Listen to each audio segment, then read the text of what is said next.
good afternoon and good evening wherever in the world you are.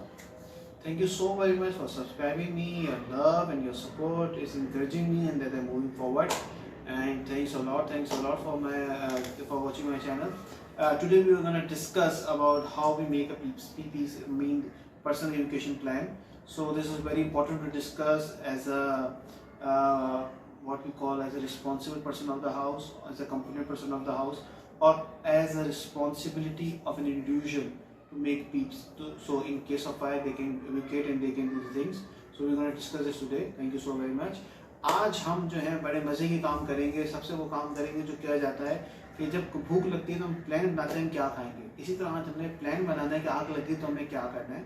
इसको हम लोग बोलते हैं पर्सनल एजुकेशन प्लान, कि आपने टिप्स बनानी है कि आपने क्या करना है. देखिए पहले मजे की बात है, आपने पहले पर्चे पे लिखना है सबसे अहम बात कि इस घर में कितने बंदे हैं. जैसे मिसाल के तौर पे एक हस्बैंड है, एक वाइफ है, 3 बच्चे हैं, एक ग्रैंडफादर है, एक ग्रैंडमदर है, एक हमारे पास मेट है. आपने पूरी लिस्ट बना ली.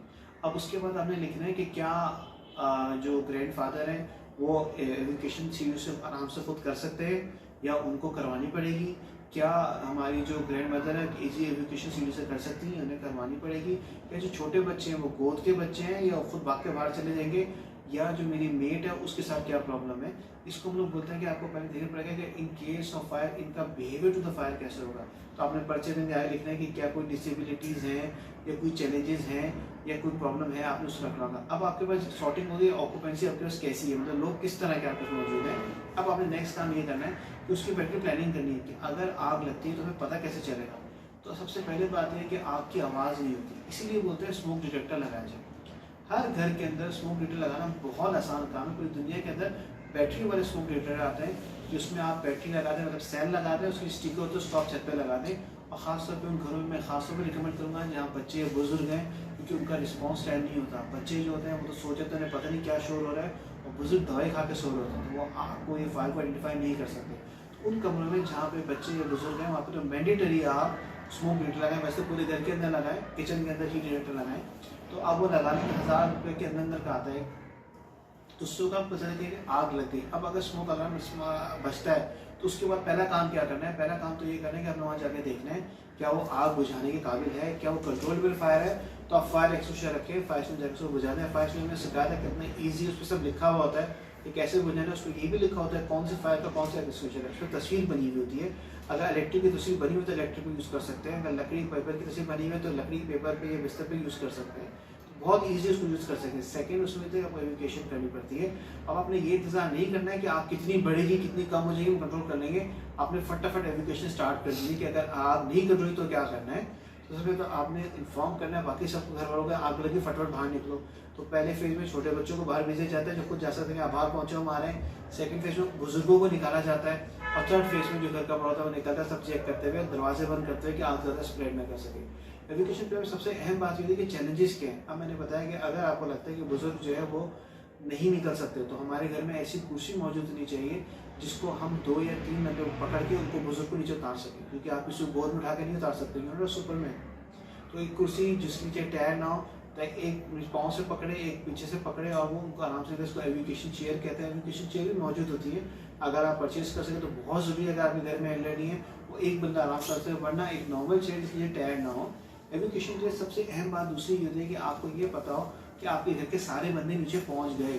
तो उसके लिए ज़रूरी है कि जब आप नीचे पहुंचे तो सारे बंदे काउंट कर लें कि ऊपर जितने सारे नीचे पहुंच चुके हैं. ऐसे तो नहीं कि कई बार चलेगा. उसके लिए ज़रूरत है कि नीचे एक जगह मार्क कर लें जिसको हम असेंबली पॉइंट बोलते हैं. कि आपको पता है कि नीचे उतर के बेटा जो गार्ड रूम है उसके बाहर खड़े हो जाना, हम भी वहीं पर मिलेंगे, ताकि नीचे उतर के आपको इधर उधर ढूंढें. ये बहुत अहम बात है जिसको हम रोस्टर बोलते हैं कि आपने एजुकेशन के वक्त जितने लोग थे ऊपर उतने ही नीचे पहुंच गए कि नहीं. ऐसे नीचे कोई मिस हो गया, कोई किसी के पीछे एफिलिएशन बिहेवियर के तौर पे किसी और को बचाने चला गया हो. तो आपकी जिम्मेदारी होती है कि अपने घर वालों को पूरा बाहर निकालें. एक सबसे अहम बात आपकी पर्सनल एजुकेशन प्लान की ये होती है कि आपका रिस्पॉन्स टाइम कितना है. आपको ये पता हो कि मैंने कितनी जल्दी सबको निकालना है. तो उसके लिए आपको ट्रेन होने की ज़रूरत है कि आप एक आध डेमो करके देख लें कि आज हम लोगों ने घर में निकल के ऊपर देखा कि ऊपर से हमने आर्टिफिशियल मान लिया कि आग लग गई और नीचे जाकर जमा होकर देख लिया. बाहर के मुल्कों में तो बाकायदा ड्रिल्स होती हैं. ये ड्रिल अपने घर में करें. आज टाइम बहुत कम लूँगा आपको ये बताने के लिए कि फायर सेफ्टी स्टार्ट होती है आपकी सोच से. मैंने जितनी बातें भी की डे 1 से, एम आई सेफ और नॉट, और उसके बाद electric hazard, kitchen hazard, exit plan, electric safety और आज की जो बात है एजुकेशन की, कि ये सब चीज़ें आपकी माइंड सेट है। आपने माइंड में जब सोच लेंगे कि हमने रिस्पॉन्स करना और निकलना और इसकी ड्रिल कर लेंगे, आपकी देखे देखिए और लोग भी करेंगे और एक कल्चर डेवलप होगा जो असल मकसद है। देखिए हमने यहाँ हमेशा नहीं रहना, लेकिन एक अच्छी सोच, एक अच्छा फुल स्टेप छोड़ के जाए। Thank you so much for subscribing me, thank you very much for your love and support. हम आज पूरी वीक हमने जो है हाउस फायर पे बात की है।